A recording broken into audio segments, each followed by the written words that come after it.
Malcolm Brogdon's retirement was shocking, to say the least. Well, first I'll say that it was particularly shocking for me because I was completely offline for the last couple days for a Jewish holiday, and I come back online, and the first tweet I see was a Shams tweet that said, but I only saw the cutoff that just said, breaking news reporting on the story of the shocking retirement of New York Knicks guard, and then I just didn't see anything else. I was like, oh my god, did Brunson retire? Oh my god, my life is in shambles now.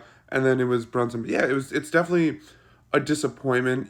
I don't know what we were gonna get from Brogdon, but if nothing else, I was definitely looking forward to seeing him in the backup point guard role, and I think he could have really had some value as a dude who I think still can contribute at a pretty high level. Former six man of the year, he's comfortable coming off the bench, all that stuff. So I was really looking forward to have a vet be our second unit ball handler.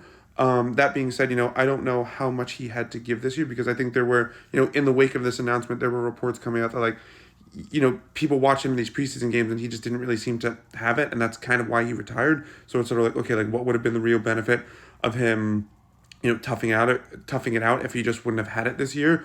But it definitely leaves a bit of a hole because now we're sort of relying on it. Just creates a lot of questions right now. It's all of a sudden like, okay, well now do we start Mitch and have Deuce run the second unit? But can Deuce run the second unit?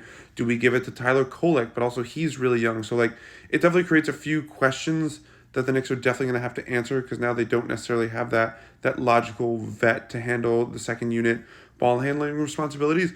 But that's what the regular season's for. They have the entire season to figure it out, to give guys a chance, to maybe see what they could find on the market. And so, it's definitely annoying, but still plenty of time, not particularly worried, and hope Brogdon has a great retirement.